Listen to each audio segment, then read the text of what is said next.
हमारा क्वेश्चन है और हमने इस क्वेश्चन को स्पीयरमैन्स रैंक कोरिलेशन के ज़रिए चेक करना है कि हेट्रोसेक्टोस्टिसिटी एग्जिस्ट करती है या नहीं करती। तो इसको करने के लिए देखें हमारे पास जो होते हैं वो सारे स्टेप्स हम यूज़ करेंगे कि हम सारे स्टेप्स नंबर 1 हम हाइपोथेसिस जनरेट करके देखेंगे, हाइपोथेसिस किस तरह से जनरेट करेंगे। नंबर 2 हम लेवल ऑफ सिग्निफिकेंस देखेंगे कि लेवल किस किस सिग्निफिकेंस पे हम इसको चेक करेंगे हेट्रो को। थर्ड पे हम चेक करेंगे इसका टी टेस्ट चेक करेंगे और फिर हम इसका साथ साथ रैंक को भी चेक करेंगे, दोनों को चेक करेंगे। फिर हम कॉन्फिडेंस इंटरवल को देखेंगे कि किस कॉन्फिडेंस इंटरवल के ज़रिए हम स्पीयरमैन रैंक कोरिलेशन को देखा जा सकता है। और लास्ट पे फिर हम इसका रिज़ल्ट चेक कर लेंगे। तो ये 5 स्टेप्स हैं जिनके ज़रिए हम हेट्रोसेक्टोसिटी को चेक करेंगे। देखिए ये मैंने एक्स वैल्यूज़ और ई की वैल्यूज़ दी हुई है। तो पहला स्टेप जो होता है वो ये होता है कि हम इनको रैंक करें। ये एक्स को और ई की वैल्यू जो है हम इनको रैंक कर लें। तो रैंक करने के लिए हमें क्या करना पड़ेगा, हमें असेंडिंग ऑर्डर में या डिसेंडिंग ऑर्डर में जाना पड़ेगा। तो यहाँ पे पहले मैं सबसे पहले एक्स को रैंक करूँगा जी, रैंक ऑफ एक्स। अच्छा जी, रैंक ऑफ एक्स में देखिए सबसे लोएस्ट वैल्यू 18 है, तो यहाँ पे मेरे पास 1 आ जाएगा, ठीक है। फिर ऐसे लोएस्ट से हाईएस्ट की तरफ चले जाएंगे, ये 2 आ जाएगा, फिर मेरे पास 3 आ जाएगा, 4 आ जाएगा, फिर इससे बड़ी वैल्यू जो है 25 वो 5 आ जाएगी, फिर मेरे पास 6 आ जाएगा। अब यहाँ पे 27 को देखें तो 2 टाइम्स आ रहा है, तो बेसिकली 7 और 8 आना था, तो इनकी एवरेज निकाली तो ये मेरे पास, इसको मैंने लिख लिया 7.5 और इसको भी मैंने लिख लिया 7.5। फिर मेरे पास ये 28 बड़ी वैल्यू आ रही है, इसको मैंने 9 वैल्यू लॉट कर दी और लास्ट पे मेरे पास 10 आ गई, तो इसको मैंने रैंक कर दिया। ऐसे ही हम अब रैंक ऑफ ई को करेंगे। रैंक ऑफ ई को हम किस तरह से करेंगे, वो भी लोएस्ट से हाईएस्ट की तरफ जाएंगे। तो ये सबसे छोटी वैल्यू है, ये 1 आ जाएगी। इस तरह से मैंने ये क्या किया, मैंने रैंक ई को भी कर लिया और रैंक एक्स को भी कर लिया। अब नेक्स्ट स्टेप होता है कि हमने डी निकालना होता है। अब डी क्या होता है कि हमने सेकंड में से ये फर्स्ट यानी ई में से डी 2 को निकाल देंगे तो ये मेरे पास 4 आ जाएगा। इसी तरह से 5 में से 1 को निकालेंगे तब भी ये 4 आ जाएगा। 9 में से 4 निकालेंगे तो 5 आ जाएगा। यानी इस तरह से हम सारी वैल्यूज़ जो है वो कैलकुलेट कर लेंगे।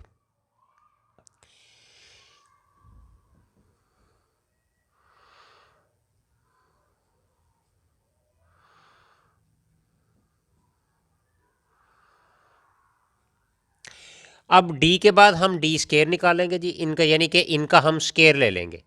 इनका क्या करेंगे, स्केयर ले लेंगे 16, और स्केयर लेने के बाद इनका हम क्या करेंगे, ये सम करेंगे। तो ये सम किया तो मेरे पास आ गया 158.5 आ गया। तो ये था मेरा पहला स्टेप कि मैंने क्या किया, मैंने इनको रैंक कर लिया। पहला स्टेप हम करते हैं जी, हाइपोथेसिस जनरेट करते हैं पहला स्टेप में, और हम ये कह लेते हैं कि देयर इज़ नो हेट्रो।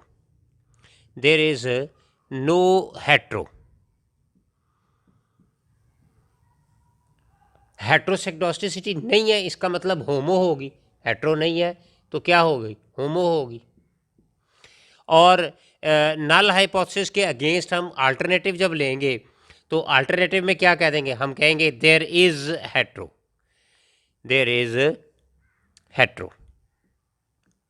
कि इसके अंदर हेट्रो एग्जिस्ट कर रही है। अच्छा जी, सेकंड स्टेप में हम क्या करेंगे, हम 95% पे हम इसको चेक करेंगे सिग्निफिकेंस लेवल, कि हम हमारा सिग्निफिकेंस लेवल कितना आएगा। थर्ड स्टेप में हम टेस्ट स्टैटिस्टिक्स चेक करेंगे, टी टेस्ट लगाएंगे, और टी टेस्ट में हम क्या करेंगे, आर और n-2 अपॉन में आ जाएगा 1 - आर स्केयर। तो ये हम टी टेस्ट के लिए हम जो है फार्मूला हम यूटिलाइज करेंगे।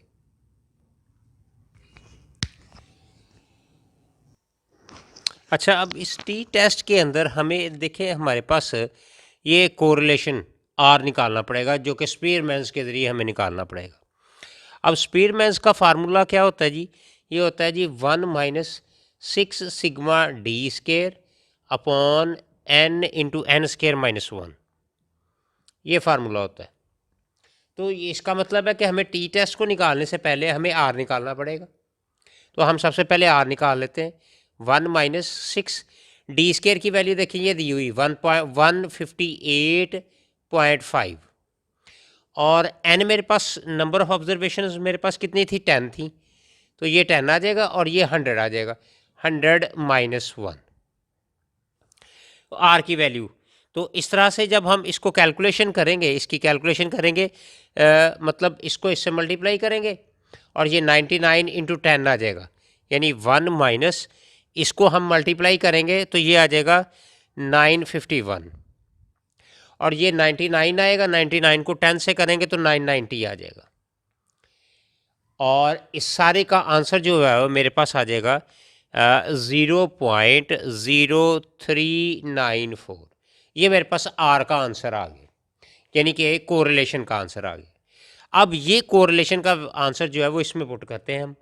तो आर मेरे पास देखें 0.0394, एन मेरे पास 10 था, -2, और अपॉन में आ जाएगा 1 माइनस 0.0394, और इसका स्केयर ले लेंगे और रूट में लिख देंगे।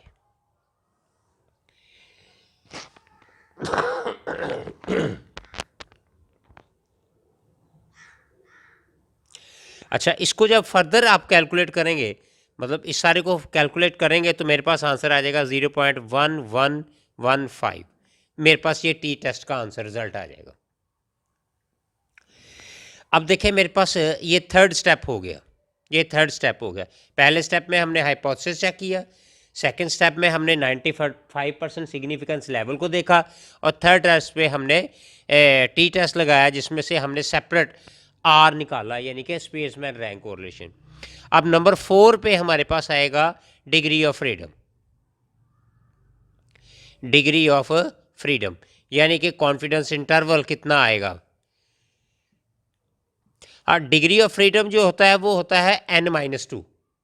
डिग्री ऑफ फ्रीडम हमारे पास कितना आएगा, तो ये n-2 आ जाएगा, और ये आ जाएगा 10-2, इसका मतलब 8 आ जाएगा।